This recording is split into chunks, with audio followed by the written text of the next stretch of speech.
యేసుక్రీస్తు పేరట చేరువచ్చిన మీ అందరికీ నా హృదయపూర్వకమైన ప్రేమ వందనాలు. సంతోషంగా దేవునికి బిగ్గరగా స్తోత్రం చేద్దామా? దాదాపుగా సంవత్సరం దాటిపోయింది ఈ ఆదికాండం ధ్యానం చేయబట్టి. జనవరి మాసంలో మొదలుపెట్టిన ఈ ఆదికాండపు ధ్యానాలు మరలా జనవరి ఫిబ్రవరి మాసాలు దాటి కృప ప్రభు కలిగించాడు. ఆమేన్. హల్లెలూయా. నిశ్చయముగా ఈ ఆదికాండం ధ్యానం మన కుటుంబాలకు దీవెనకరంగా మార్చబడును గాక.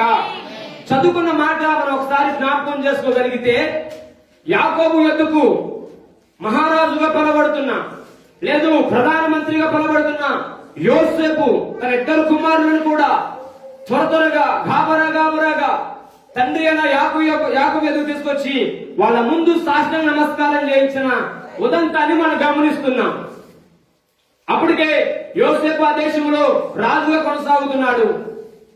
యోసేపు యొక్క ఆ పరిపాలన దీవెనకరముగా ఆశీర్వాదకరంగా ఉండడం మనం గమనిస్తున్నాం.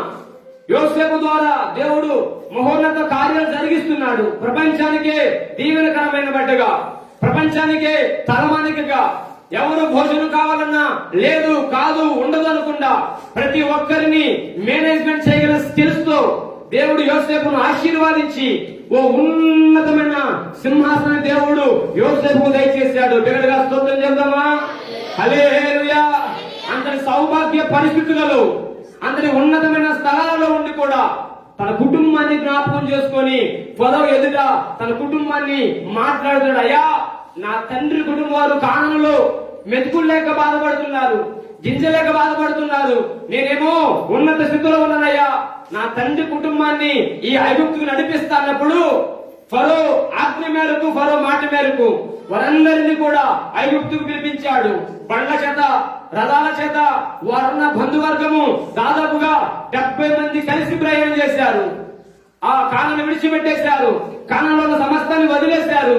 తినడానికి ఏమీ లేదు, ఉండడానికి ఆస్తులు లేవు, ఉండడానికి పొలాలు కూడా లేవు. కారణం అప్పటికే కరువు భయంకరంగా ఉన్నది.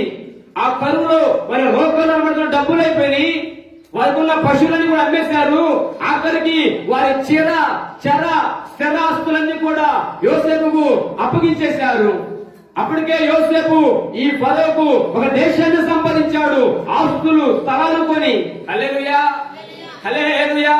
ఆ పరిస్థితుల మధ్య ఎలా తన ప్రజలు బ్రతకాలో అర్థం కాని స్థితిలో యోసేపు ఓ చక్కని ఆలోచన కలిగిన వాడై తన తండ్రి కుటుంబాన్ని ఐగుప్తు నడిపించాడు. రాజు అయిన ఫరో ఎదురు నిలబెట్టి, అయ్యా ఇదిగో ఇతను నా తండ్రి, మీరు నా అన్నదమ్ములని చెబుతుండగానే ఫరో వచ్చి దండం పెట్టించుకున్నాడు.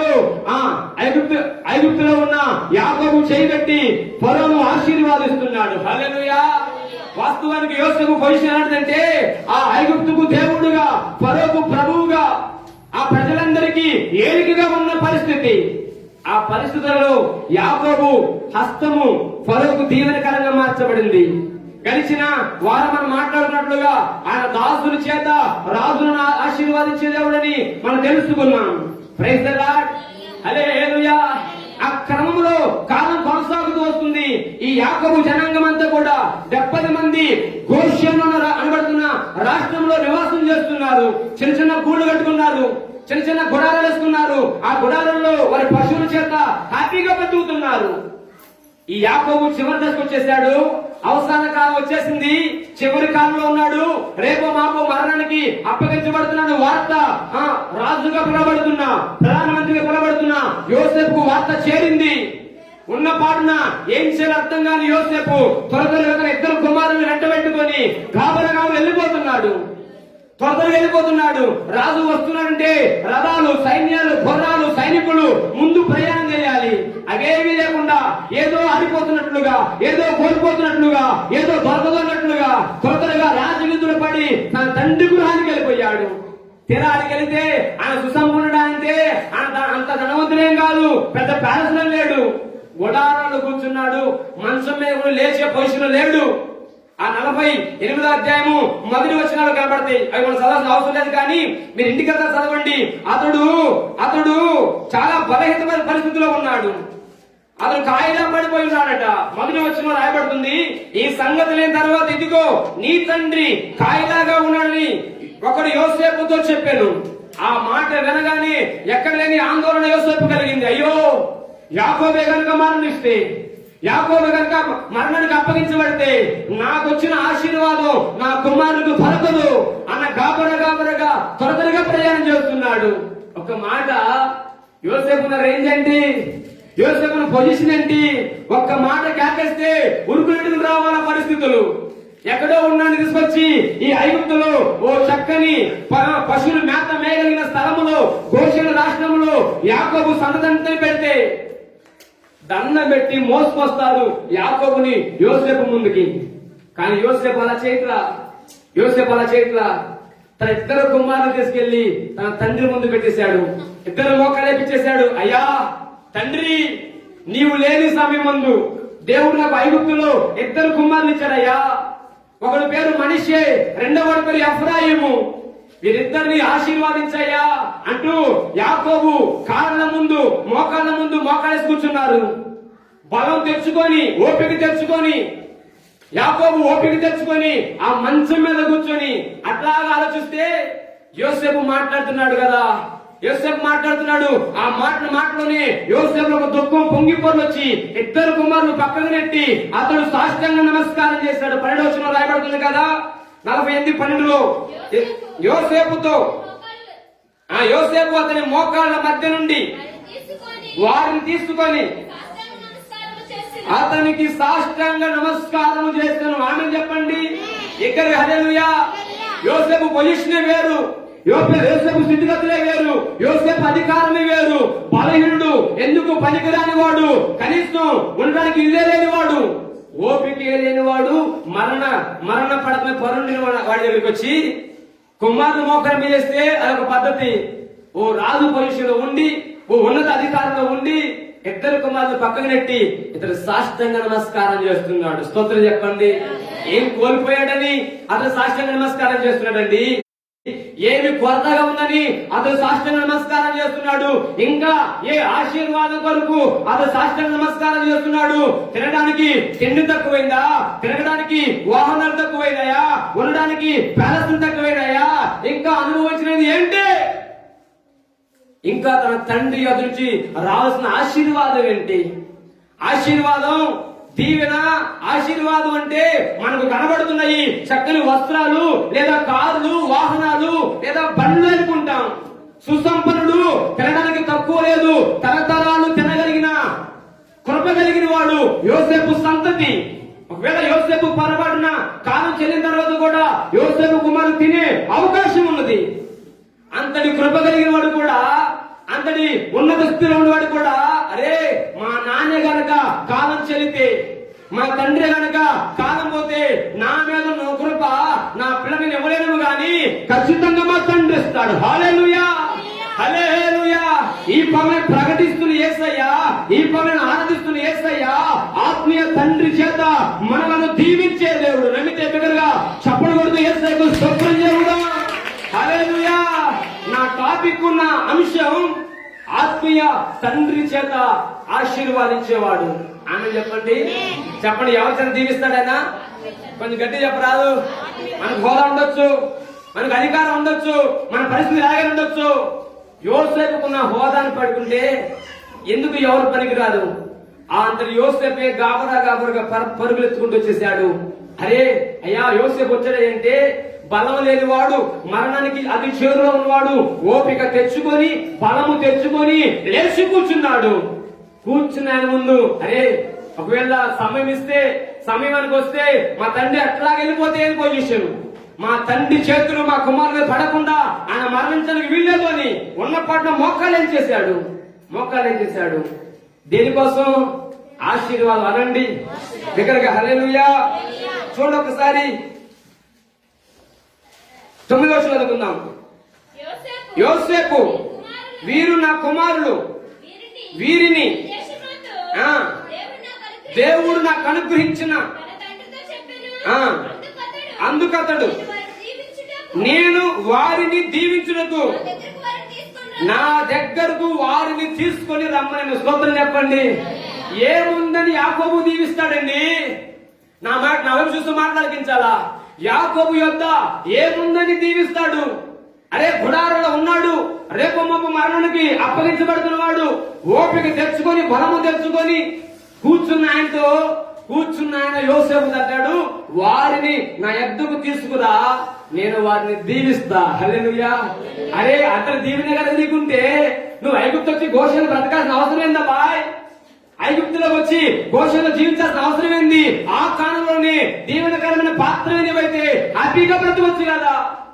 ఐగుప్తు వచ్చి కుమారుడికి అన్నం పెట్టలే పరిస్థితిలో ఉన్నాడు, సరిగా గూడు కట్టుకునే పరిస్థితిలో ఉన్నాడు, కనీసం ఆరోగ్యం సరైన స్థితిలో లేదు. ఆయన అంటున్నాడు కదా, వారిని దీవించడానికి నా ఎదుగు తీసుకురా. స్తోత్రం చెప్పండి. హల్లెలూయా, హల్లెలూయా, హల్లెలూయా. ఈ పగలు మనకు అర్థం కావాల్సిన ఒక మాట, అసలు ఆశీర్వాదం అంటే ఏంటి, లేదా శాపం అంటే ఏంటి? పేదగా ఉంటే శాపం, ధనవంతులుగా ఉంటే ఆశీర్వాదమా? రెండుకి ప్రత్యేకమే కావు.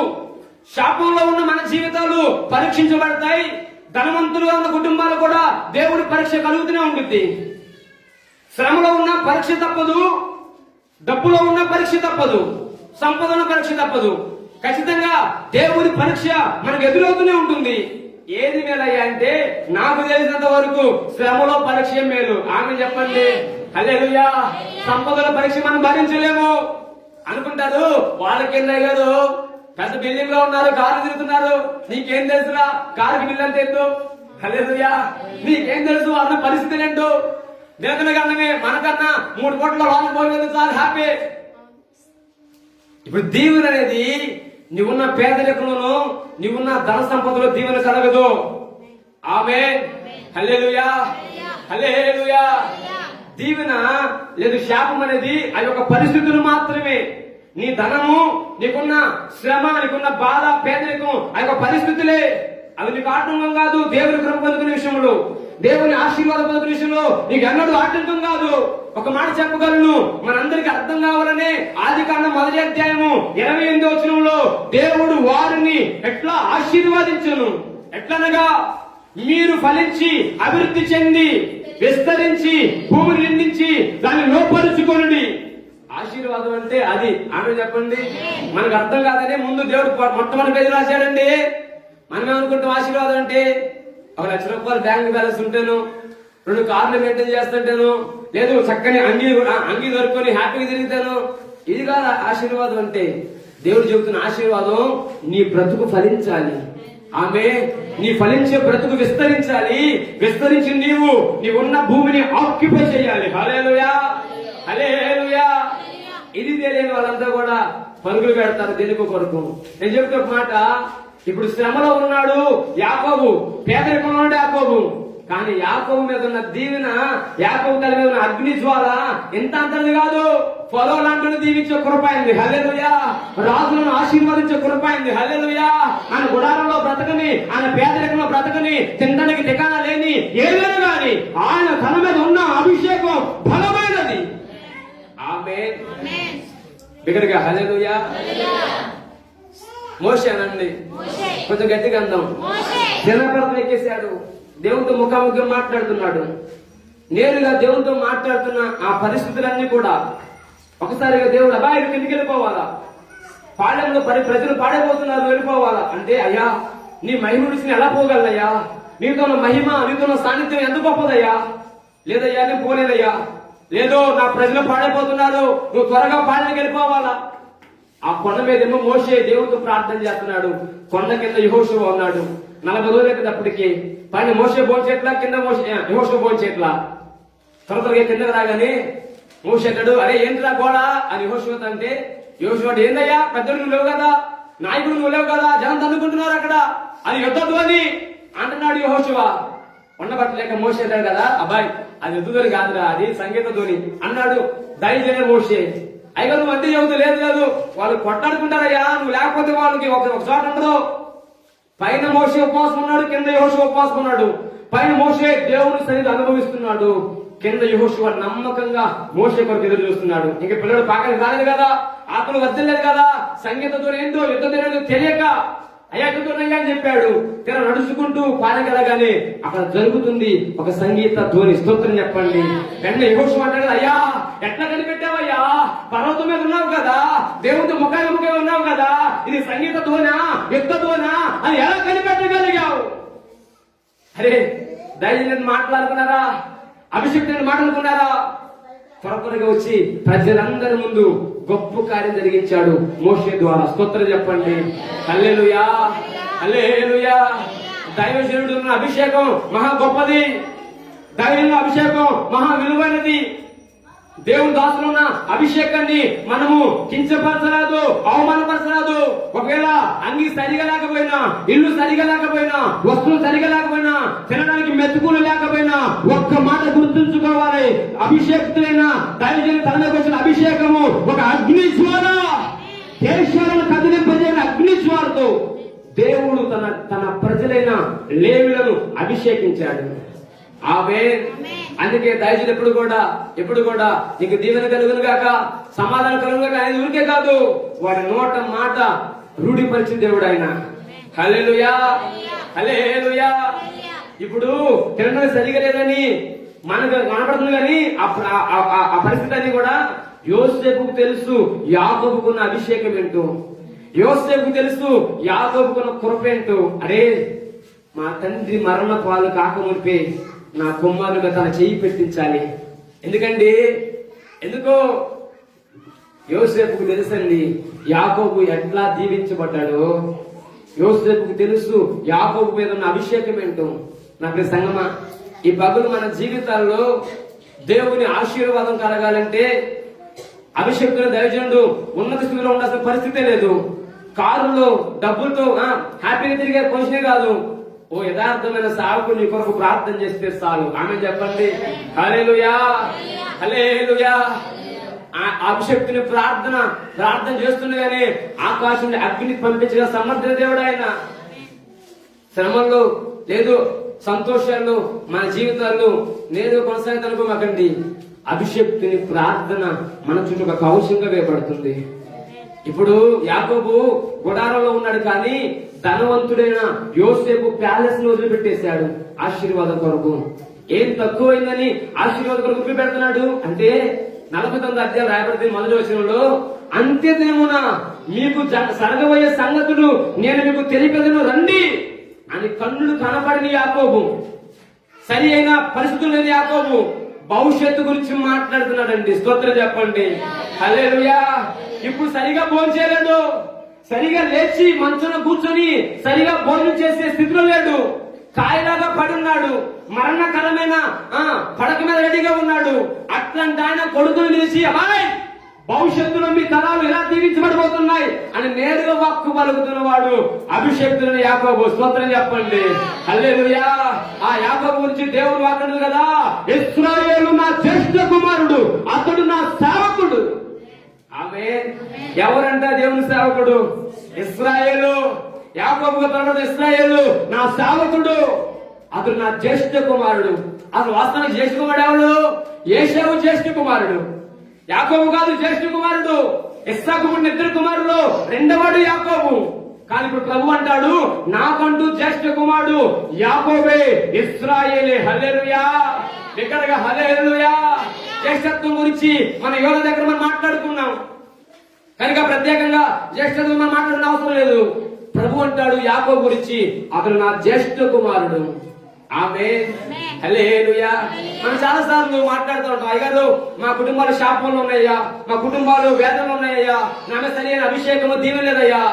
అసలు ఆశీర్వాదం దావీదు అన్నాడు, ఓ గిల్బోవా పర్వతమా, నీ మీదకి ఆకాశం మంచు గాని ఆకాశం వర్షం గాని కురియకుందును గాక. ఎందుకు గిల్బోవా పర్వతం ఎవరున్నారు? ఏశావు సంతతి ఉంది. అంటే ఇప్పుడు దావీదు శపిస్తున్నాడా లేకపోతే దావీదు మాట పలుకుతున్నాడా? శాపం అంటే పేదరికంగా ఉండడమా? శాపం అంటే గర్భం తెరవకపోవడమా? శాపం అంటే మన కుమారుని పెళ్లి కాకపోవడమా? కాదు కాదు.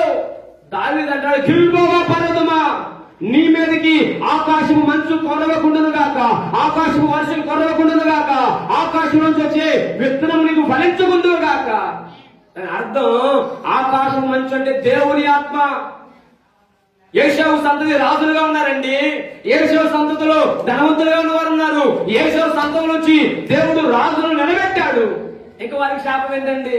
నేను చెప్పే మాట, ఆకాశపు మంచు అంటే ఆకాశం కూర్చే దేవుని ఆత్మ, లేదు ఆకాశం కూర్చే అభిషేకం మీ ప్రాంతంలో కొనకుండా ఉంటుంది. దేవుని ఆత్మ లేకపోతే ఇక్కడ సజీవుడా, వాడు రాజుగా ఉన్న ఒకటే, వాడు బంట్రోజుగా ఉన్న ఒకటే. స్తోత్రం చెప్పండి. దేవుని ఆత్మ నడిపింపు లేకపోతే నువ్వు ఎంత ధనం పట్టుకుని ప్రయాణం చేస్తే ఏ సుఖం? అలెగ్జాండర్ చక్రవర్తి, మహాచక్రవర్తి మాట, నేను ఏమి తీసుకుని వచ్చి భూమి మీదకి వచ్చా, ఏమి తీసుకుని పోతున్నా, నా 2 చేతులు బయట పెట్టి నన్ను సమాధి చేయండి అన్నాడు. 10 సంవత్సరాల్లో ప్రపంచాన్ని ఏలిన ఏలిక, 10 సంవత్సరాల్లో ప్రపంచాన్ని గింగురు తిప్పిన రాజు మహారాజు అలెగ్జాండర్ ఆయన అంటారు కదా, ఇదిగో ఇప్పుడు నా మరణాన్ని ఎవరు ఆపలేకపోతున్నారు, నా సమాధి 2 చేతులు బయటపెట్టి తీసేయండి. వజ్రాలు సంపాదించాడు, ధనం సంపాదించాడు, ప్రపంచమంతా అతని కాళ్ళ కింద దాసోహమైంది. ఒక్కడు ఒక సనుసై చేస్తే దేశాలు అతని కింద పడిపోవాలా?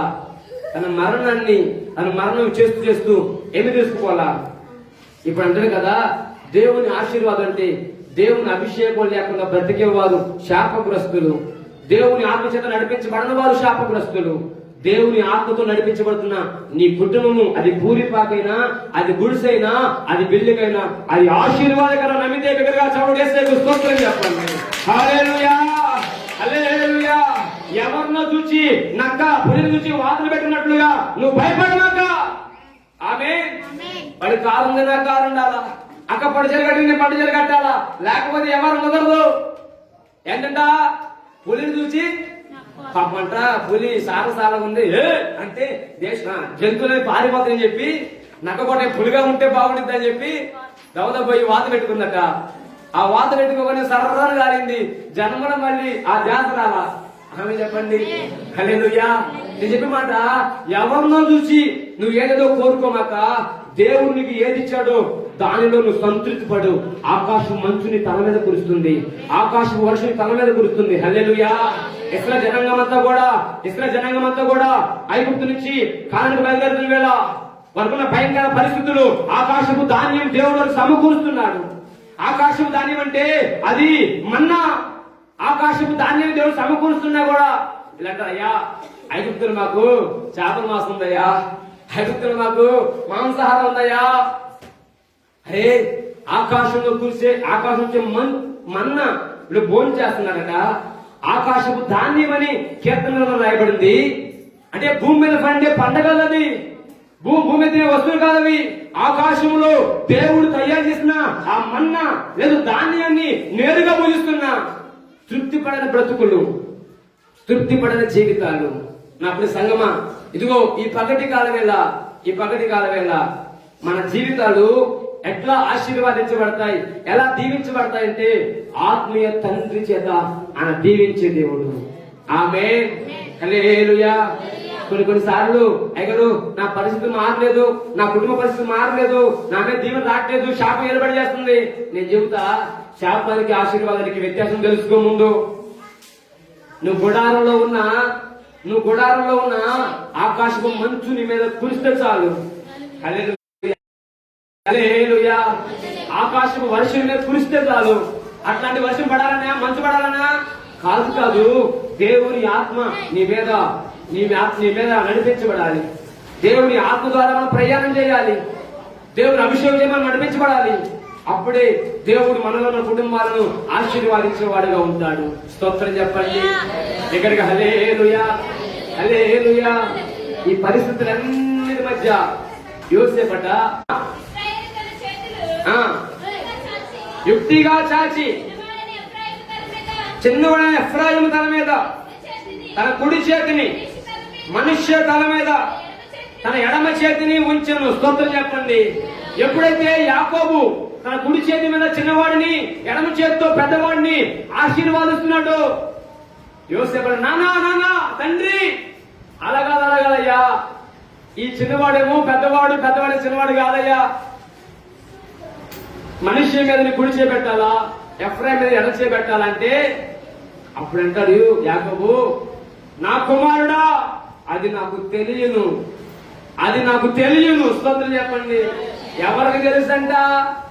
నీ ఆశీర్వాదం, నీ దీవెన, నీ తల మీద వచ్చే అభిషేకం ఎవరు తెలుసంట? ముసలివాడిగా ఉన్న, గుడారంలో ఉన్న, రేపు మాకు చచ్చిపోయే తింట సరిగా ఆహారం లేని అభిషక్తుడైన దైవజనులు తెలుస్తూ నీ పొజిషన్ ఏంటో. ప్రైజ్ ద లార్డ్, హల్లెలూయా. నానా మనిషి పెద్దవాడు, అతనే దీవించబడాలి, అతనే ఆశీర్వాదించబడాలి. యాకోబు అంటాడు, కుమారుడా అది నాకు తెలియను, అది నాకు తెలియను. ఎందుకంత గట్టి చేస్తున్నాడు 2 సార్లు? ఇతడు దీవించబడతాడు మనిషి, కానీ దేవుని ఎన్నికలు, దేవుని ఎంపికలు, దేవుని పిలుపులు, దేవుని ఏర్పాట్లు ఎవడయ్యా అంటే నీ చిన్నవాడిని ఎఫ్రాయిమే. స్తోత్రం చెప్పండి. హల్లెలూయా, హల్లెలూయా. దేవుని ఏర్పాట్లు ఎవరున్నారు? దైవజనులు తెలుసు. దేవుని ఎంపికలో ఎవరున్నారు? దైవజనులు తెలుసు. దేవుని ఏర్పాట్లు, దేవుని ఎంపికలు, దేవుని సంకల్పంలో, దేవుని చిత్తంలో ఎవరు క్రమ పొందిన వారు, ఎవరు అభిషేకం పొందుకుంటున్నారు, ఎవరి చేత దేవుడు కార్యం చేయబోతున్నాడు ఎరిగిన వాడు దైవజనుడు. హల్లెలూయా, హల్లెలూయా. ఇప్పుడు మనిషి చేయి మీద ఎడ చేపెట్టాడు, ఎఫ్రాయిం మీద కుడి చేపెట్టాడు. ఎఫ్రాయిం చిన్నోడు, మనిషి పెద్దోడు. ఆయన యోసేపు అంటాడు, నన్ను అట్లా కాదు కదా, పెద్దోడి మీద కుడి చేపెట్టారు కదా, చిన్నోడు చేయగలరు. కుమారుడా నాకు తెలుసు ఎవడు దీవెనకు పాత్రుడో, ఎవడికి కృపకు పాత్రుడో, ఎవరు అభిషేకానికి పాత్రుడో, ఎవరు ఎంపికలో ఉన్నాడో, ఎవరు సంకల్పంలో ఉన్నాడో, ఎవడు చిత్తంలో ఉన్నాడో ఎరిగిన వాడు నేను. ఏం మాట్లాడాలా? హల్లెలూయా అన్నట్లుగానే ఎఫ్రాయిం వర్ధిల్లాడండి. ఎఫ్రాయిం ఆశీర్వాదించబడ్డాడు.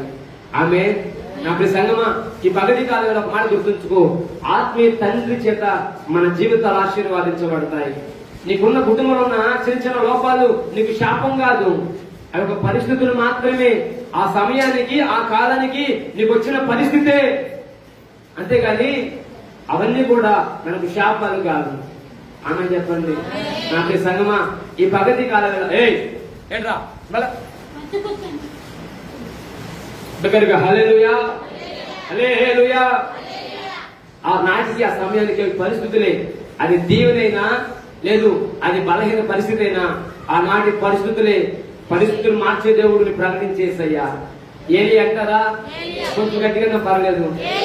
ఏలియా అప్పటికి అహబరాజు తరుగుతున్నాడు, యజబెలు తరుగుతున్నారు, కాకోలవ ద్వారా ఆజ్ఞాపించబడ్డాడు, కిరీటం గారి కూర్చున్నాడు, హ్యాపీగా వాకుల మీద తాగుతున్నాడు. కాకులు ఆజ్ఞాపిస్తే కృష్ణా సంఘానికి అధ్యక్షులంటవి. ఆమె చెప్పండి, వాడితో కూడా దేవుడు ఏలియాకి ఆహారం పెట్టించాడండి. ఏ రోజైనా కాకి మాంసం వచ్చి పెట్టడం చూసారా? అది ఉంటే లాక్కుపోవడం తప్ప ఆఖరికి పీనికలు కూడా వదిలిపెట్టదు. అది చచ్చి చెడు వాసన కూడా వదిలిపెట్టని వ్యవహారం అది. ఇప్పుడు వాడికి ఆజ్ఞాపించాడు. అబ్బా కాకులు చెప్తున్నాడు కదా, నా కుమారుడు ఏలియా వాగు దగ్గర ఉన్నాడు, ఇచ్చిపో తిరిపో ఈపో అంటే చక్కగా తీసుకెళ్లి మాంసం ఏలియా ముందు పెట్టేది. రొట్టె మాంసం హ్యాపీగా దొరుకుతుంది అనుకోకుండా వాగెండిపోయింది. దేవుడు మాట్లాడు, బాయ్ సారిపోతే ఎదురాలు అక్కడ అందరికి వెళ్ళి నువ్వు పోయిపోయా అన్నాడు. ఊరి లోపలికి వెళ్ళగానే పాపం కట్టెడుకుంటున్నా తల్లిగారు, కట్టెడుకుంటున్న ఆమె చూడగానే, అరే తల్లిగారు మంచిగా ఉంది అని చెప్పేసి అమ్మ కొన్ని మంచిలో తిని అనగానే, సరే మంచిలే కదా అని ఇద్దరు పోయేసరికిలే దయచేసి అమ్మ కొంచెం అప్పం కూడా చేస్తారమ్మా. ఇక ఆమె ఉండబట్టలేక, అయ్యా నా పరిస్థితి చెబుతా, అర్థం చేసుకో, ఈ పూటకు మాత్రమే నాకుంది అయ్యా, నా కుమారుని చనిపోదాం అనుకుంటున్నాం, దయచేదా నువ్వు అంత మాట ఉన్నాక అంటే, అమ్మా లేదు మొదట దేవుడు నీ ఎదుక బొమ్మన్నాడు, ఇవ్వమన్నాడు, నువ్వు వేసిందే అని చెప్పగానే, సరే ఎంతకాలం బతికి ఒక్క పూట తిని మరణ పాల అయితే ఏమైందిలే, సరే అయ్యగారి పెట్టినా ఆ దీవెన మన పిల్లతరమే ఉంటుందేమో అనుకుంటూ వేసుకొచ్చింది. ఒక అప్పం ఆమె పెట్టింది, ప్రార్థన చేశాడు, తిన్నాడు, తిని హ్యాపీగా వెళ్ళిపోయాడు. ఏ తల్లి గురించి కదా, ఈయనేంద్రా వచ్చిన తినడు వెళ్ళిపోయిండు, నా గుడ్లో పిండి ఉందా లేదా, నా గుడ్లో ఉందా లేదా చూడటా, నా కోసం చిన్న పాత్ర చేస్తాడేమో, నా కోసం కన్నీరు కాస్తాడేమంటే ఓ ప్రార్థన చేసుకోవాలి, తినడు వెళ్ళిపోయిండు ఆయన అనుకుంటాను. తల్లి కొడుకు పెట్టాలా, ఉండబట్టలేక కొడుకు అంటే, అమ్మా ఆకలి అవుతుందమ్మా, సరే ఉండరా పిండాన్ని మిగిలింది చూద్దాం చిన్నగా వెళ్ళి ఆ మూతని కానీ ఆ దొడ్లో ఉన్న పిండేట పొంగి పొరుగుతుందట. స్తోత్రం చెప్పండి. గుడ్లో నూనె చూద్దాం, గుడ్లు నూనె జరుగులే, నూనె పొంగి పొరుగుతుంది. హల్లెలూయా, హల్లెలూయా. ఇదేంద్రా ఇంత శక్యము గాని ఆశ్చర్య కార్యం దైవజని పెడితే మనకింత దీవెన అనుకుంది. త్వరగా ఆ భోజనం రొట్టెలు చేసేసింది, ఆ రొట్టెలు తిన్నారు. ఇలా పైగారు బయటకు వచ్చిండు, ఆ ఊరంతా ప్రార్థన చేసిండు, ఊరంతా తిరిగి వచ్చేసిండు. ఎవరితో స్వార్థ ఇవ్వనుకున్నాడే పాపం, ఎవరితో మాట్లాడాలనుకున్నాడేమో, వెళ్ళి మాట్లాడొచ్చేసిండు. ఊరంతా చూస్తే కరువు బాగా తాండవం చేస్తుంది. ఎంత భయంకరమైన కరువు అంటే చాలా భయంకరమైన కరువు. సార్ సాయంకాలానికి మరలా ఆ విధంగా ఇంటికి వచ్చేసిండు. ఊరంతా అనుకున్నారు ఈ అయ్యగారికి ఏం పని లేదు, విధంగా పడిన పోతే పని చేసుకుని బతకొచ్చు కాదన్నారు. సరే అని చెప్పేసి అన్నిటికీ ఆ తల్లి గారు బస్సు వేశాడు. మనం ఉదయం వేసి బయటికి వెళ్ళిపోయే సమయానికి ఈ తెలియదు కదా, అరే ఇప్పుడు నాకు ముందుగా తినేస్తే రేపటికి ఉండదు, ఇప్పుడు కూడా అయ్యగారికి వెళ్తేనే నాకు మరలా ఉండిద్ది అనుకొని త్వరగా రొట్టెలు రెడీ చేసి సిద్ధం చేసి అయ్యగారు పెట్టింది. తిరిగిపోయింది ఆయన. నా మాట ఆలకించండి. ఈ విధంగా 3.5 సంవత్సరాలు వాళ్ళు తింటూనే ఉన్నారు. కరువేలని చెప్పండి ఒకసారి, దేశంలో కరువేలని చెప్పంటారా? 80 రూపాయలు పెడితే గాడిద తల, 10 రూపాయలు పెడితే అరపావురపు రెట్ట రెట్టనండి, కొద్ది గట్టిగానండి. అది పావురం వేస్తే రెట్టలో సగమే ఎంత? 10 రూపాయలు. గాడిద తల 80 రూపాయలు. ఎప్పటికి? ఆనాటికి ఎలిషే కాలంలో, ఏలియా కాలంలో అంతటి భయంకర విపత్తులో సారేపతి విధవరాలేమో హ్యాపీగా రొట్టెలు తింటే రాజేమో రెట్ట తింటున్నాడు. స్తోత్రం చెప్పండి. మరలి మాట ఆలకించండి. రాజు కరువులో రెట్ట తింటే విధవరాలు కరువులో రొట్టె తింటుంది. స్తోత్రం చెప్పండి. దగ్గర హల్లెలూయా. ఎవరు వాళ్ళు అంటారు? ఏలి అనండి. ఇప్పుడు నా మాట ఆలకించండి. కెరేతు ఒక దగ్గర ఏం తిన్నాడు? కొంచెం గట్టిగా. ఇప్పుడు విధవరాలు ఏం తిన్నాడు? ఏం అన్యాయం అండి. అక్కడేమో ఎవరు లేని చోటేమో రొట్టె మాంసం తింటున్నాడు హ్యాపీగా. పాపం తల్లి దగ్గరికి వచ్చేసేమో రొట్టె ఒక్కడే తింటున్నాడు. ఇప్పుడు నా మాట, ఇదే ఏలియాకు దేవుడు వాగు దగ్గర ఉంటే కాపలు చూసి పెట్టవా? ఇదే ఏలియా వాగు దగ్గర ఉండి వేరే చోట వేరే అడవిలో ఉంటే కాకులు వచ్చి రొట్టె మాంసం ఇవ్వవా? ఏ ప్రభు అంటాడు, కావాలని వాగు ఎండిపోయేశాడు, కావాలని కాకు నాటాడు. ఏందయ్యా ఆహారం ఆకుని ఏందయ్యా అంటే, నా కుమార్తె అక్కడ చచ్చిపోతుందిరా, నువ్వు వెళితేనే ఆమె తిరిగి స్తోత్రం చెప్పండి. దగ్గరగా హల్లెలూయా. కొన్ని విషయాలు త్యాగం చేసుకుంటే దైవజనుడు మన కుటుంబాలకు ఆశీర్వాదం, దైవజనుని అడుగు అభిషేకం. అందుకే ఆత్మీయ తండ్రి చేత దీవించబడేవాడు మనం. Praise the lord. మొదటి ముద్ద నువ్వు దైవజనునికి ఇవ్వగలిగితేనే ఆశీర్వాదం. మొదటి ముద్ద దైవజనుదే. హల్లెలూయా. అదే 48వ అధ్యాయంలో 4వ వచనం ఒకసారి చూస్తారా? 4:48 క్షమించండి 5. ఇదిగో నేను ఐగుప్తునకు నీ యొద్దకు రాకమునుపు ఐగుప్తు దేశములో నీకు పుట్టిన నీ 2 కుమారులు, చాలండి, నీకు పుట్టిన నీ 2 కుమారులు నా బిడ్డలే అంటున్నాడు యాకోబు. ఎవరు బిడ్డలంట? యాకోబు బిడ్డలు అనండి. వాస్తవానికి యోసేపు బిడ్డల వాళ్ళు. కానీ ఇప్పుడు యాకోబు అన్నాడు కదా, సొంత కడుపు పుట్టకపోయినా తను కనకపోయినా యోసేపు పుట్టిన వారు పరాయి దేశం పుట్టిన వారిని నా బిడ్డలని స్వీకరించాడు కాబట్టి వారి వెనక దీవెన రాగలిగింది. హల్లెలూయా, హల్లెలూయా. దైవజనుడికి కడుపును పుట్టాల్సిన పని లేదు. దైవజనుడు ఒకరి కుమారుడుగా ఒకరి కుమార్తెగా స్వీకరిస్తే చాలు, వారి తల మీదకి అభిషేకం దిగి వస్తుంది. హల్లెలూయా. వారి కొరకు కన్నీరు కార్చగలిగితే చాలు, ఆకాశపు మంచు వారి కుటుంబాల మీద ప్రోక్షించబడుతుంది. వారి కొరకు కన్నీరు కార్చితే చాలు, ఆకాశ వర్షం వారి కుటుంబాల మీద ప్రోక్షించబడుతుంది. వారి కొరకు ప్రార్థన చేస్తే చాలు, ఆకాశపు ధాన్యం వారి గృహాలను నిలబడి చేస్తుంది. Praise the Lord. హల్లెలూయా. నా ప్రియ సంగమా, ఈ పగటి కాల వేళ ఆత్మీయ తండ్రి చేత ఎలా దీవించబడతామంటే, ఆత్మీయ తండ్రి ప్రతి ఒక్కరిని నా కుమార్తె నా కుమారుడు ప్రభు సముఖంలో ప్రార్థన చేస్తా. అయ్యా నా కుమార్తెను వ్యర్థురాలకి చేయమాకయ్యా, నా కుమారుని పాడు చేయమాకయ్యా అని ప్రార్థన చేస్తున్న ప్రతి సందర్భములు నీ దైవజనుని ప్రార్థన నీకు అడ్డుపడతా ఉంటది. స్తోత్రం చెప్పండి. ఇప్పుడు యాకోబు అంటాడు, యోసేపా ఇది మొదలుకొని వారు నా బిడ్డలు. ఆమె నా బిడ్డలు అనుకోకపోతే యాకోబు మీద నా దీవెన వారి మీద రాదండి. నా బిడ్డలు అనుకోబట్టే, నా కుమారులు అనుకోబట్టే ఇప్పుడు యుక్తిగా చేతులు చాపేస్తున్నాడు. ఎఫ్రాయిం దీవెన, మనిషి మీద దీవెన. యోసేపు అంటాడు, అట్లగానా మనిషి దీవించబడితే బాగుంటుంది కదా. నా మాటగో మనిషి కూడా దీవించబడతాడు, కానీ మనిషి కన్నా ఎఫ్రాయిం బహుగా దీవించబడతాడు. స్తోత్రం చెప్పండి. హల్లెలూయా. నా కుమారుడా, అది నాకు తెలియను. నువ్వు చెప్పాల్సిన పని లేదు. అభిషేకం రాజులకి ఎట్లా చేయాలో ఏం చేయాలో. ఆమె ఎట్లా చేస్తే బాగుంటుంది కదా నాన్న యోసేపు చదువుతున్నాడు. యాకోబు అంటాడు, అబ్బాయి నాకు తెలుసు అబ్బాయి కాదు. ఎవడు దేవుడి ఎంపికలో ఉన్నాడో, ఎవడు దేవుడి ఏర్పాటులో ఉన్నాడో, ఎవడు దేవుడి పిలుపులో ఉన్నాడో, ఎవడు దేవుడి హస్తాలను భద్రపరచబడినాడు అది నాకు తెలుసు బాయ్. ఎవరు తెలుసంట? ఊరు కూర్చుకున్నాక తెలుసంట. రేపు మాకు సత్యమైన తెలుస్తుందంట. బలము లేని బలము తెచ్చుకొని కూర్చున్నాక తెలుస్తుందంట. ఎవడు దీవెనకరంగా మార్చబడబోతున్నాడు. స్తోత్రం చెప్పండి. హల్లెలూయా. నా మాట ముగింపులోకి వచ్చేసా. చూడు, రాజుల 2వ గ్రంథం 2వ అధ్యాయం. తొందరగా రాజుల 2వ గ్రంథం 2వ అధ్యాయంలో ఒక వృత్తాంతం మొదటి నుంచి 12 వచనాలు. ఇప్పుడు ఎంత చదివితే కూడా సమయం వ్యర్థమవుతుంది, కానీ ఒక మాట మాత్రం చదవండి. 13 చదువుకుందాం. 12 చదువుకున్నా 12 చదవండి. అది చూచి నా తండ్రి ఇశ్రాయేలు వారికి రథమును రౌతులను నీవే అని కేకలు వేసెను. ఆమె చెప్పండి. చేతుల దగ్గర హల్లెలూయా. నాకు తెలుసు ఆలకించని చెప్తా. ఎందుకంటే ఆ మాటను బాగా చదువుకోండి. ఎలీషా ఇద్దరు కూడా సేవల ముందుకు సాగుతున్నారు. ఎలీషా పనివాడిగా ఉన్నాడు, ఏలియా అభిషిక్తుడిగా ఉన్నాడు. అనుకోకుండా దేవుడు మాట్లాడు, బాయ్ నీ ప్రయాణం ఆపేసేయాలా, నీ సువార్త ఆపేయాలా, నీ పనులు ఆపేయాలా, నేను చూపించే ప్రదేశం వెళ్ళిపోవాలా. సరే ప్రభు అన్నాడు. గిలగాలకే వెళ్ళిపోన్నాడు. ఇక ఎలీషా అన్నాడు, అబ్బాయి నా పరిచర్య ఆపేస్తున్నా, నా పరిచర్యను కొనసాగించు. ఎలీషా నా పరిచర్యను కొనసాగించయ్యా. దేవుడు నన్ను పిలుస్తున్నాడు, నేను గిలగాలకి వెళ్ళాలంట, వెళ్ళిపోతా. నువ్వు ఇక్కడే ఉండి మందిరాన్ని, సేవను, సంఘాన్ని కాపాడుకోయ్యా అని చెబుతుంటే ఎలీషా అంటాడు, నానా అట్లా కాదు, నేను కూడా ఎంత వస్తా. అని నువ్వు రాలేవురా. యజమానుడా, యెహోవా జీవముతోడు, నీ జీవముతోడు నిన్ను విడిచిపెట్టినయ్యా. సరేరా అనుకుంటూ తీసుకొచ్చేసాడు. దారులు వెళ్తుండగానే దేవుని స్వరం ఏలే కనబడుతుంది, అబ్బాయి నువ్వు బేతెలకు ప్రయాణం చేయాలా. బేతెలకయ్యా నువ్వు గెలగాలన్నావుగా, నువ్వు బేతెలు రమ్మన్నావు కదా.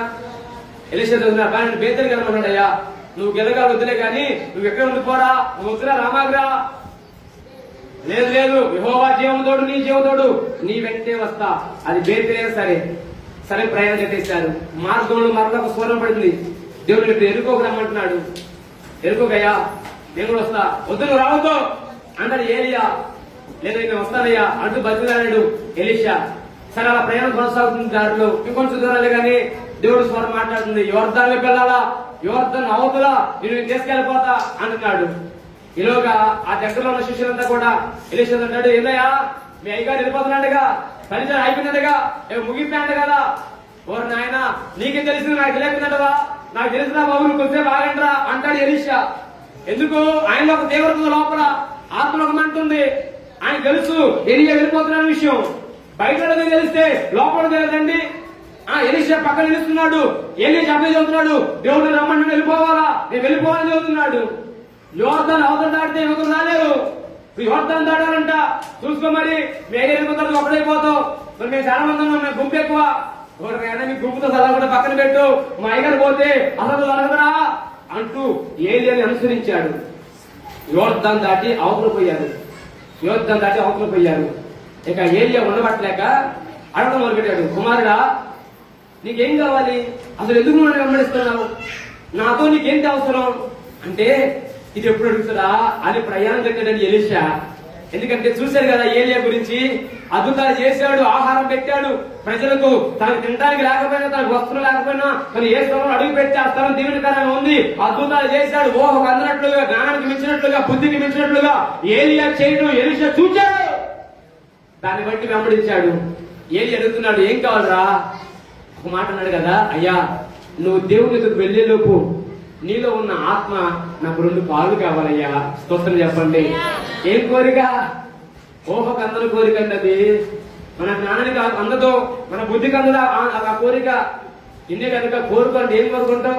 అయ్యగారు ప్రార్థన చేయండి, మంచి బిల్డింగ్ కట్టాలా, అందులో 2 కార్లు ఉండాలా, ఒక కారు మా ఆయనకి, ఒక కారు నాకు. తిరుగు ఎంతో తిరుగు, ఒక పెట్రోల్ అయిపోయిందా తిరుగుతూ, తర్వాత షెడ్లో ఉండాలి. అవును కదయ్యా, డీజిల్ లేకపోతే ఏం చేస్తావు? ఇప్పుడు అంటాడు కదా, అయ్యా నీలో ఉన్న ఆత్మ నాకు కావాలయ్యా. ఎలీయా అంటాడు కదా, ప్రకృతిని శాసించిన వాడు, ప్రకృతిగా సమాధానం చెప్పిన వాడు, ప్రకృతికి మించిన కార్యం చేసిన వాడు, అది నా వల్ల కాదన్నాడు. స్తోత్రం చెప్పండి. నువ్వు దేవుని దగ్గర అడగాల్సింది, నువ్వు దేవుని దగ్గర కోరుకోవాల్సింది, దేవుడు ఎరకాట పడేలా నీ కోరుకుండాలా. స్తోత్రం చెప్పు. మరణ పడాలగించింది, నువ్వు దేవుని దగ్గర అడగాల్సింది, కోరుకోవాల్సింది దేవుడు ఎరకాటంలో పడేలాగా నీ కోరుకుండాలి. గాని భూమి మీద సుఖశాంతులతో, ఏదో భూమి మీద సకల ఐశ్వర్యాలతో నువ్వు ముందుకు కొనసాగలేనా, ఏదో నువ్వు ధనము కూలిపోతుంది, ఐశ్వర్యం కూలిపోతుంది, సమస్తం పాడైపోతుంది. మన మోడీ గారు అన్న 1000 రూపాయలు బ్యాన్ చేశారు, కట్ల పాటు చేశారు. గాజు పెట్టుకున్న ధనమంతా ఏం చేయండి, తీసి దెబ్బలు పడేశారు.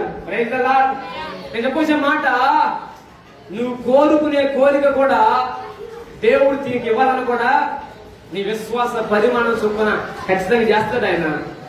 ఇక ఏది అన్నాడు, సార్ నా వల్ల కాదలే గాని ఒక మాట చెప్పగలను, దేవుని దాసుడుగా మనస్ఫూర్తిగా విశ్వాసం చెబుతా, నేను వెళ్ళిపోయే ముందు నువ్వు నన్ను చూస్తే నా ఆత్మ నీకు వచ్చేసింది అన్నాడు. స్తోత్రం చెప్పండి. సరే అని చెప్పేసి ఏలియా ఎదురుగా వెళ్తున్నాడు. అనుకోకుండా ఆకాశం సుడిగాలి జమ్మును వచ్చేసింది. సుడిగాలి బట్ట ఏలియా ఎలీషా వేరుపరచబడ్డారు, వేరు చేయబడ్డారు. ఏలియా వేరు చేయబట్టం, ఆ దుమ్ములో, ఆ ధూళిలో, ఆ సుడిగాలిలో ఎలీషా చూస్తూనే ఉన్నాడు. అరే నన్ను నా దైవజని ఏలియాని వేరు చేసింది నా దేవుని సుడిగాలే. ఇక ఆయన వెళ్ళిపోయే సమయం ఆసన్నమైంది. ఎట్లాగైనా ఈ సమయం పోగొట్టుకుంటే ఎంతసేపు అయిన పరిచర్య మినిస్ట్రీ వ్యర్థమైపోద్ది అనుకున్నాడు. అట్లా చూడటం మొదలుపెట్టాడు. సుడిగాలి మధ్య అగ్ని రథాలు, అగ్ని రౌతులు ఆకాశం బ్రహ్మణ కింద దిగి వచ్చేసాయి. ఆ మధ్యాకాశంలో అగ్ని రథాలు, రౌతులు అక్కడ ఆగిపోయినాయి. సుడిగాలి మధ్యలో ఉన్న ఏలియా తీసుకెళ్లి ఒక్కసారిగా అగ్ని రథాన్ని కూర్చున్నాడు. స్తోత్రం చెప్పండి. ఇప్పుడు తీసుకెళ్తున్న ఏలియా గారిని అగ్ని రథాలు, అగ్ని రౌతులు ఏలియా గారికి ఒక సింహాసనంగా మారింది. ఆ సింహాసనం ఏలియా కూర్చున్నాడు. వెళ్ళిపోవడం ఎలీషా కళ్ళారా చూచాడు. ఆమె చెప్పండి నా మాట, అక్క సుడిగాలి మధ్య నీ కళ్ళు కనపడతాయా? దుమ్ములో నువ్వు కళ్ళు చూడగలవా? కొంచెం దుమ్ము పడితే ఎట్టెట్టంటాం. ఇప్పుడు అది సుడిగాలి, దేవుడు పంపించిన సుడిగాలి. ఆ గాలి వేరు, ఆ అగ్ని రథాలు వేరు, అగ్ని మంట వేరు. ఆ అగ్ని మంటలో కూడా, అగ్ని రథాల మధ్య కూడా ఏలియాకి సొక్క కారట్లా. క్రైస్తలా హల్లెలూయా. నిప్పురవ పడితే ఆగిపోవన్నా మనం. నిప్పురవ పడితే 6 రోజులు బంధు, చికెన్ మటన్ అన్ని కూరలు వంటంతో బంధు. వంటతో ఎక్కడ కర్రీ పాయింట్. నిప్పురవ పడితే కర్రీ పాయింటే. ఇప్పుడు ఏలియా గుర్రాల మీద కూర్చున్నాడు, రథాల మీద కూర్చున్నాడు. నా మాట చెప్పలేవండి, ఎందుకు చేస్తా చెప్పి మాటలు కూర్చున్న ఆయన ఎలీషా అలా చూస్తున్నాడు. ఎట్లా కనపడింది మొత్తానికి దుమ్ములు ధూళిలో ఎలియా వెళ్ళిపోవటం. అగ్ని రథాలు కనబడ్డాయి, అగ్ని రౌతులు కనబడ్డాయి. ఆ అగ్ని మధ్య సింహాసనాసనుడు అయ్యాడు ఏలియా. ఇప్పుడు ఏలియాను మోసుకుపోవడానికి ఒక అగ్ని సింహాసనం వచ్చేసింది. అట్లా తీసుకెళ్తే ఎలీషా చూసి అంటారు కదా. ఇప్పుడు మా చదవండి మరలా మాట పన్నెండు వచ్చును. ఎలీషాది చూచి నా తండ్రి ఇశ్రాయేలు వారికి రథములను, రౌతులను నీవే అని కేకలు వేస్తున్నావు. చదువు వేసేందుకు స్తోత్రం చెబుదాం. హల్లెలూయా, హల్లెలూయా. ఎవరు తండ్రిని కేకేస్తున్నాడు? సేవకుడు, పనివాడు ఎలీషా ఏలియాను చూశాడు. ఏలియాని చూడగానే పిలుస్తున్నాడు కేక. అప్పుడాక తండ్రిని కేకరాలా, అప్పుడాక నాన్నని కేకరాలా, అప్పుడాక దైవజనుడా, అయ్యగారు, పాస్టర్ గారు పేరు పెట్టి పిలిచాడు.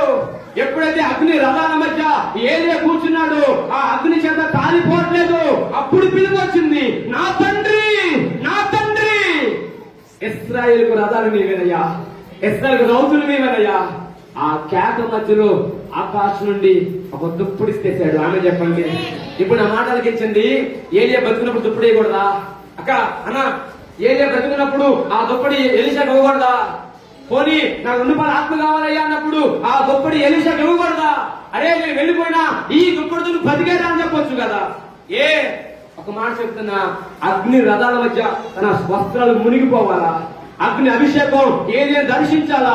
ఆ అగ్ని అభిషేకము ఆ వస్త్రాలకు, తన దేహానికి తగిలితే, ఆ గాలి మధ్య కింద పడితేనే ఏలియాలో ఉన్న అభిషేకం ఎలీషాకు వచ్చింది. లేకపోతే నువ్వు ఎప్పటికి రాదు. నేను చెబుతున్నా, అగ్ని రథాల మధ్య దైవజనులు ప్రయాణం చేయాలి. స్తోత్రం చెప్పండి. హల్లెలూయా.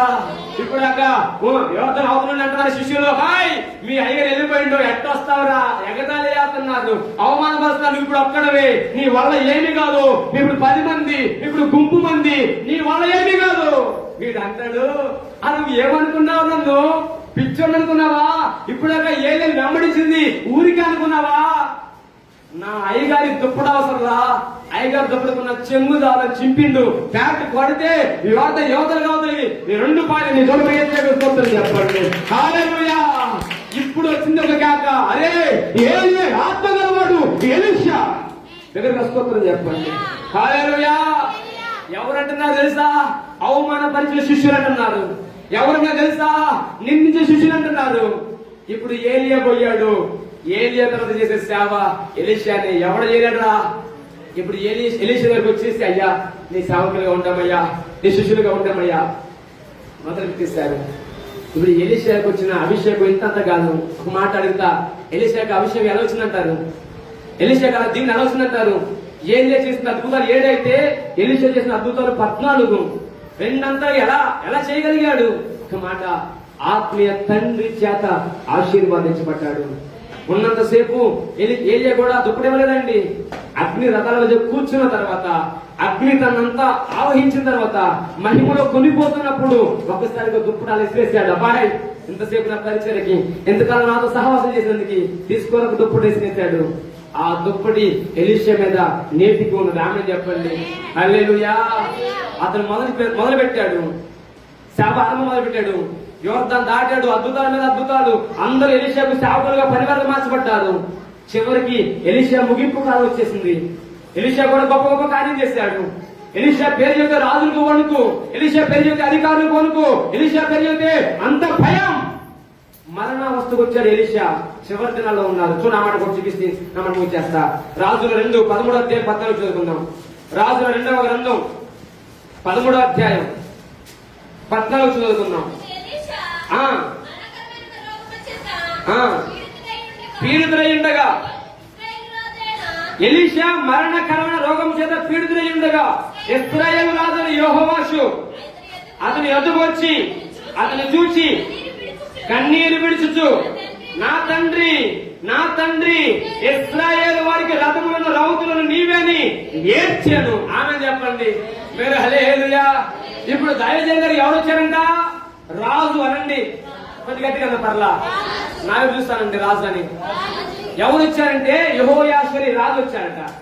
ఎందుకు వచ్చారంటే, అయ్యగారు దైవజనుడా నీకు బాగలేదంటగా, మంచి ట్రీట్మెంట్ ఇప్పిస్తా, నా వాహనం పంపిస్తా, కొద్ది మంచిగా ఉండు. దానికి కాదు, నువ్వు మరణ పడుతున్నావు అంటగా తెలిసింది, నాకు వార్త వచ్చింది, నువ్వు మా రాజ్యాన్ని బాగు చేసింది, కానీ ఇప్పటిదాకా నీకు కొంచెం ట్రీట్మెంట్ చేయని ఏదనుకుంటున్నా, దానికోసం కాదు వచ్చింది. వచ్చాడు ఇశ్రాయేలు రాజు యెహోయాషు దైవజనులు కన్నీరు కాటం మొదలు పెట్టాడు. కన్నీరు కాస్తూ అంటారు కదా, నా తండ్రి ఇశ్రాయేలుకి రథాలు నీవేనయ్యా, రౌతులు నీవేనయ్యా. ఆమె చెప్పండి. ఈ మాట ఎవరన్నారు ఫస్ట్? ఇదే ఎలీషా ఏలియానన్నాడక, ఇదే ఎలీషా ఏలియాకు అన్నాడు, అయ్యా నువ్వే రౌతు అయ్యా, నువ్వే రథం అయ్యా ఇశ్రాయేలు జనాంగానికి. ఇప్పుడు మరణావస్థలో ఎలీషాతో రాజు అంటున్నాడు, అయ్యా నీవే ఒక రౌతు అయ్యా, నువ్వే ఒక రథను అయ్యా.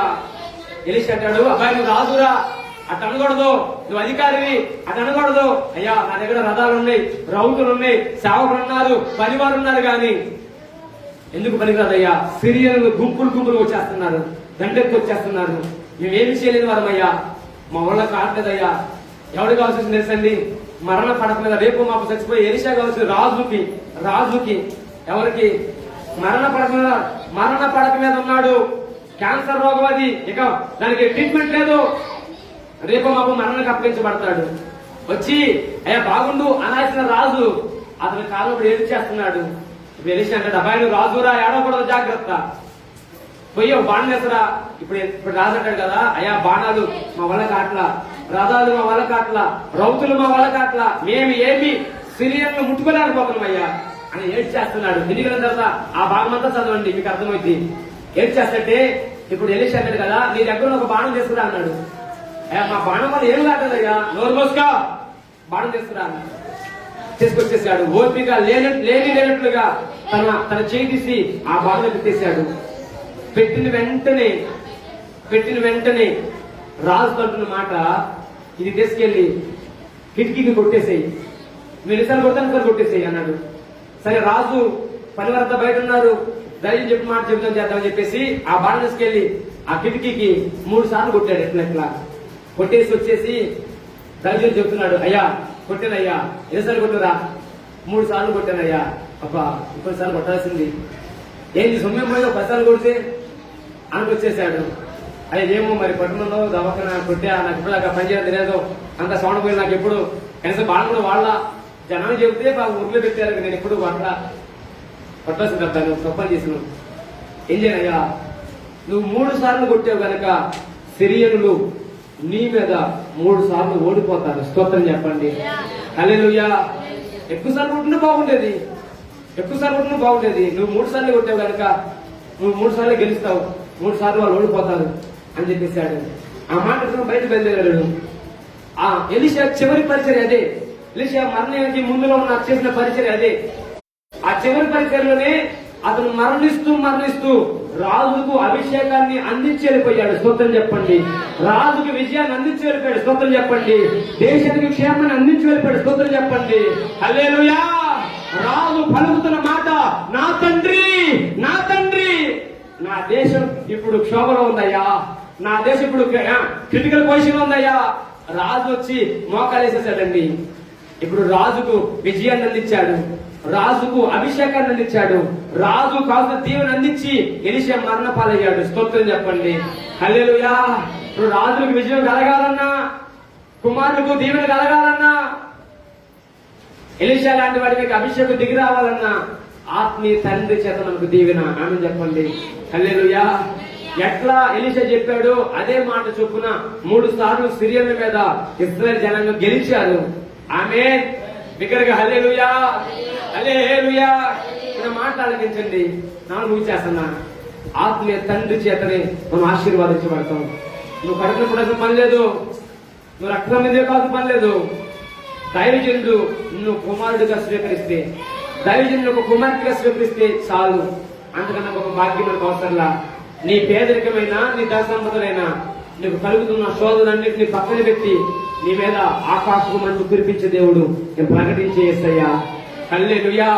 ఎలీషా పోతూ విజయాన్ని దేశానికి ఇచ్చేపోయాడు. ఏలియా పోతూ తనలో ఉన్న 2 పాళ్ళ ఆత్మను ఎలీషాకి ఇచ్చేసి వెళ్ళిపోయాడు. మోషే పోతూ మోషేలో ఉన్న జ్ఞానాత్మను యెహోషువ తన మీద పెట్టేసి వెళ్ళిపోయాడు. పౌలు పోతూ తనలో ఉన్న సువార్త భార పరిచర్య తిమోతి తనను పెట్టేసి వెళ్ళిపోయాడు. ఇలా చెప్పుకుంటూ పోతే ఇంకా అనేక మాటలు. ఆత్మీయ తండ్రి నీ తన మీద చేయి పెడితే చాలు, నిశ్చయముగా జ్ఞానాత్మకుడు మారుతాం. ఎందుకు సంగీతంలోనే చెప్పాడు యెహోషువ, ఎందుకు యుద్ధంలోనే చెప్పాడు యెహోషువ, సంగీతంలోనే మోషే చెప్పాడంటే యెహోషువలో వైరాగ్యం ఉంది, భక్తి ఉంది, ప్రార్థన ఉంది, కానీ పాకానికి రాదా. భక్తి ఎలా చేయాలో, దేవుడితో ఎలా సహవాసం చేయాలో ఇంకా తెలియదు. నమ్మకంగా మోషే చెప్పిన మాట చేశాడు, అంతవరకే ఉపవాసం ఉన్నాడు, ప్రార్థన చేశాడు, వైరాగ్యం కలిగాడు, కానీ దేవునితో సహవాసం లేదు, దైవజనుల యొక్క తల అభిషేకం లేదు. ఏం తండ్రా అంటే, అయ్యగారు నువ్వు లేవుగా, అది యుద్ధ ధ్వని గారు కొట్టుకున్నారు వాళ్ళంతా. అబ్బాయి అది యుద్ధం కాదు, సంగీత ధ్వని. ఎప్పుడైతే మోషే యెహోషువ మీద చేయి పెట్టి దేవుని నామాన ఇతరు జ్ఞానాత్మ పూర్ణుడుగా మార్చబడును కాక పలికాడు, అది మొదలుకొని యెహోషువ 31 రాజులను ఒంటి చేత్తో మరణానికి అప్పగించాడు. స్తోత్రం చెప్పండి. 31 రాజ్యాలను తన చేతులు హస్తగతం చేసుకున్నాడు. సంగమా, ఈ పగలు నీకు చివరి మాట, నువ్వు దేవుని చేతిలో ఒక భూషణమైన కిరీటమును మార్చబడాలంటే, దేవుని చేతి సాధనలు ఉండాలంటే ఆత్మీయ తండ్రి చేత నువ్వు దీవెనకరంగా మార్చబడాలి. ఆత్మీయ తండ్రి వల్ల నువ్వు ఆశీర్వాదకరంగా మార్చబడాలి. అట్లా నువ్వు ఉండాలంటే దైవజనుడు నువ్వు కించపరిచే అవకాశం లేదు, అవమానపరిచే ఇష్టం లేదు. నువ్వు దైవజనుడు చెప్పిన మాట ప్రకారంగా విధేయత చూపగలిగితే, నువ్వు ముందుకు కొనసాగలిగితే నిశ్చయముగా తన మహిమను నీ మీద భూషణ కిరీటంగా ఉంచేవాడు. హల్లెలూయా. యోసేపు అంటాడు, నానా అది కాదు నాన్న. అబ్బాయి నాకు తెలిసిన నోరు మూసుకోరా. ఎవరినంటున్నాడు? రాజునన్నా, ఐగుప్తులో ఉన్న రాజుని అంటున్నాడు. నాకు తెలిసిన రబ్బని నోరు మూసుకో. ఏంటంట? తన కుమారులకు దీవెన కలగాలంటే అధికారం పక్కన పెట్టాలా, తన కుమారులకు ఆశీర్వాదం కలగాలంటే నీ రాజరికం పక్కన పెట్టాలా. తన కుమారుడికి దీవెన కలగాలంటే అది పూరు గుడిసేనా అందులోకి వెళ్ళాలా? పిలుపులు ఐగని పిలువ రమ్మను, ఇంటికి రమ్మను అలా యాకోబుని. యాకోబు మీద ఆశీర్వాదం తన కుమారుడి మీద రావాలని తానే గుర్రాన్ని పట్టుకుని కుమారుని పట్టుకుని వెళ్ళిపోయి ఇంటికి వెళ్ళిపోయాడు. ప్రార్థన చేసుకున్నాడు. చాలాసార్లు మనం అంటాం కదా, అయ్యగారు మమ్మల్ని బలపరచట్లేదు, సరిగా మైక్ లో మమ్మల్ని సరిగా అనౌన్స్ చేయట్లేదు. బాబు ఎలియానా రావద్దు అన్నాడు. ఆమె మీ దయచేసి అలా అంటలేదు. స్తోత్రం చెప్పండి. మాట అర్థం చేసుకోండి. ఏలియా ఎలీషా నువ్వు రావద్దు అన్న కూడా ఎలీషా వెంబడించాడు. నిన్ను బలపరచకపోయినా, నేను ధైర్యపరచకపోయినా, నీలో ఉన్న కృపను ఎరిగిన వాడు దైవజనుడు, నీలో ఉన్న తలాంతులు ఎరిగిన వాడు దైవజనుడు. ఇది మొదలుకొనైనా ఆత్మీయ తండ్రికి లోబడుతూ దేవుడి సమూహం ముందుకు కొనసాగుదాం. దేవుడు నిశ్చయముగా ఆత్మీయ తండ్రి చేత మనము వర్ధిల్లుదుముగాక, ఆత్మీయ తండ్రి చేత మనం విజయంలో నడిపించబడదుముగాక, ఆత్మీయ తండ్రి చేత తరతరాల ఆశీర్వాదము మన మీదకి దిగివచ్చునుగాక. దేవుడి మాట దీనికి ఆశీర్వాదించునుగాక. సంవత్సరం ప్రార్థన చేద్దాం. మన పాట మొక్కలకు వచ్చిన ప్రార్థన ఈ పగటి కాలం వేళ సహోదరి సహోదరుడా